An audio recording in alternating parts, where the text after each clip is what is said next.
Ladies and gentlemen, the story you are about to hear is true. Only the names have been changed to protect the innocent. NBC brings you Dragnet.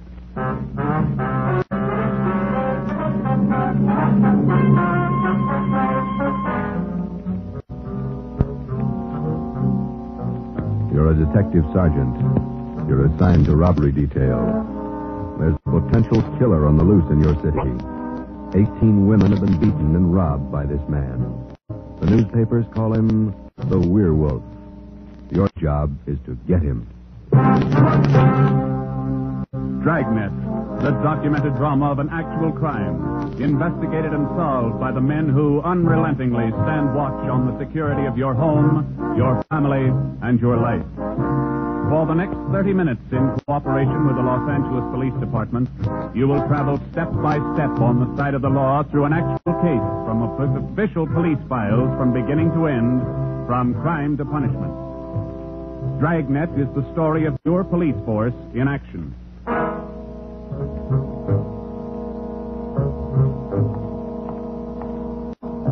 It was Thursday morning, February 2nd. It was raining in Los Angeles.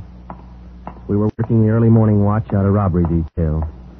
Detectives in Los Angeles work in pairs. My partner's Ben Romero. He's a sergeant, and so am I. My name's Friday. The boss is Ed Backstrand, chief of detectives. I was on the way back from the teletype room, and it was 3 a.m. when I got to room 27A, robbery detail. Hi, Ben. What's up? Keep your coat on, Joe. Just had a hot shot call. Coming, Skipper? Right behind you. Let's go, Freddy. Well, what was it, Ed? Another woman robbed, almost beaten to death. Well, how many does that make? About 18 in 6 weeks. Is that right, Skipper? Yeah, 18 too many. Come on down these stairs to the garage. Yeah. What about that suspect we had, Ed? You mean Martin? Yeah. Had to release him this morning. But I got a good tail on him, Henderson. Yeah. We got any reports yet? Nothing definite to hold him for. Here's the garage. Let's hustle it. Right. Then if this isn't Martin's job, Skipper, and he's not the right man... Then we start all over again, and we work night and day till we find the right man. Here's the car. Let's go. Ben, you drive. Huh? Yeah, all right. How do the victims describe this guy, Ed? Pretty sketchy. Supposed to be tall, dark, long black hair. Last woman said he had a face like an animal. Something like a dog. Or a wolf. A wolf? Yeah. She said something like a werewolf. Something like a werewolf. Well, he almost had to be that, judging from the way he operated. He was either an animal or a raving maniac. One thing we were sure of, he was smart and he was dangerous.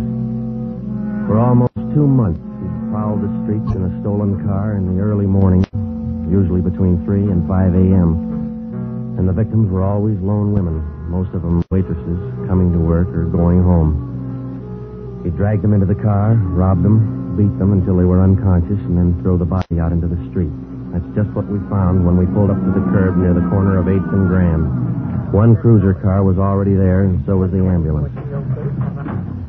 About a dozen people were standing around looking at the crumpled figure of a woman sprawled out on the sidewalk. 2 officers were talking to the only witness, a thin, sallow-faced newsboy. His story didn't give us much to go on. Like I was telling these cops, or these officers, sir, I was walking up 8th Street on my way home as usual when I see this blue Chevy sedan pull up down a block there a little way and dump out the dame's body. Actually, I don't know what to think. You got a look at the license plate? Well, no, I didn't. Tell you the truth, I could hardly keep from... Well, I was just plain scared. What did you do after you saw him throw the body out, son? Well, I just stood there for a minute, and the fellow in the car drove right on past me. Did you get a look at him? Yeah, I sure did. How close were you when he drove past? Well, no, it couldn't have been more than, 8 or 10 feet away. I was right over there by the street light near the curb. Would you know this man if you saw him again? I don't know about his height or his build or his weight, but, mister, his face I'll never forget. Why do you say that? It was just like the paper says about him. Right here on the front page. Here, read it. See? Woman says the attacker looked like werewolf. That's all the newsboy could tell us. The suspect drove a blue sedan. He had a face like a werewolf. We covered the neighborhood for clues, and we questioned a dozen people, but we got nowhere. We took the witness's name and address, and Then we drove down a couple of blocks to an all-night gas station. 14-hour out to Metropolitan. I'm going in here and call the office and see if Henderson's called in on Martin. We might still have a suspect. Right, Skipper? 13-hour out to Metropolitan. Looks as mad as a wet hornet, doesn't it, Joe? Yeah. Did you get a good look at that woman's face when they moved her in the ambulance? Yeah. Sure does like to mess him up. Oh, I don't know how we're going to get him, Ben, but we better do it fast. Next time it'll probably be murder. Oh, here comes the skipper, Joe. Uh-oh. Doesn't look good. What is it, Ed? Just talked to Henderson. He tailed Martin to a bar in Long Beach. He hasn't been out of his sight for 2 minutes since yesterday.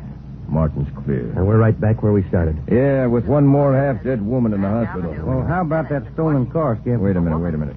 Get that radio up. Okay. Code 3, ambulance dispatched. Code? Attention, all units. On Grand Avenue between Venice and Washington, a woman, victim of robbery and attack. Code 3, ambulance detached. Code 3, red light and siren. Come on, Friday, let's roll.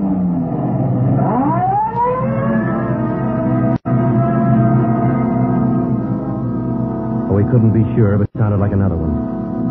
6 minutes later, we were there. Same story. Werewolf. The next day, the chief ordered the number of cruiser cars doubled in the Central District. This was for the early morning watch, with plainclothesmen to back them up. Then the newspapers played it big, and in 2 days, the story was on the front page of every paper in town. Maybe that should have made the werewolf lay low, but it didn't. Because at 4 o'clock that morning, while Ben and I were patrolling with the other cars, he got his 20th victim. Attention, all units. Whittier between Soto and Matthews, a woman, victim of 211, an attack. Code 3, ambulance dispatched. Here's a report on that blue sedan he used the other night, Joe. Found it out on Anaheim Telegraph Road. Any luck with it? Not one fingerprint we can use. Anything else? Nothing. Well, how about the auto theft detail? Same old story, Joe. He steals a car, uses it once, and then drops it. Never leaves a thing behind. Well, that's great. We're sure moving fast. How about that big guy you picked out of the lineup this morning? Oh, I checked his alibi. It's perfect. Now we haven't got even half a clue. Yeah. Well, come on, let's check with Ed. He's instructing the policewomen on the plan for tonight. All right. Now you've heard the report. You understand how the suspect operates and what you're to do. I think so. Remember, all of you forget you were ever policewomen. Change the way you walk, the way you carry yourselves. That's the part you're playing, all right? Okay. And be careful and don't take any chances. All right, Freddy. Okay, Ed. Now, just to make sure you look the part, we're spotting each one of you at different restaurants and coffee shops throughout the Central District. And from 7 o'clock tonight until daylight tomorrow, each one of you is going to be a waitress. You got that? Yeah. Okay, Ben, you want to give them their assignments? Okay, Joe. Well, here's the way it lines up. Marge Kissel at the Top Hat Cafe. That's on 9th Street between Alpharetta and Westlake. Okay.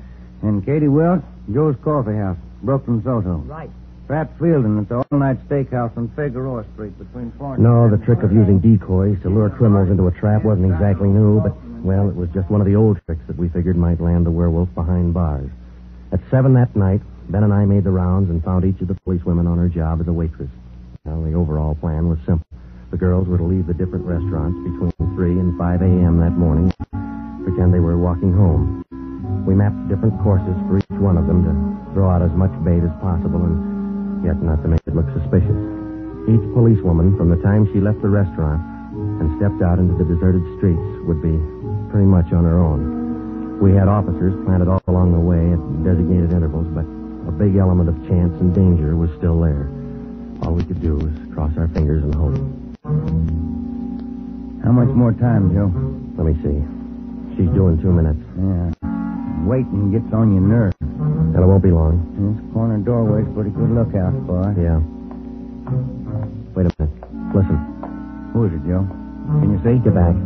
What is it? Wait a minute. It's Marge Kissel. There's a man following her. A big guy. If it's the werewolf, where's his car? I don't know. Maybe he changed his plans. Get back. Here they come.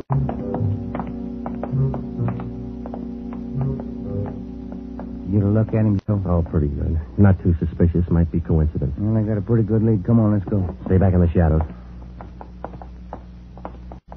Hey, Joe. Hmm? So where'd the guy go to? I lost him. The little coffee shop up in the next corner, see? Take a look. Oh, yeah. He's opening the door.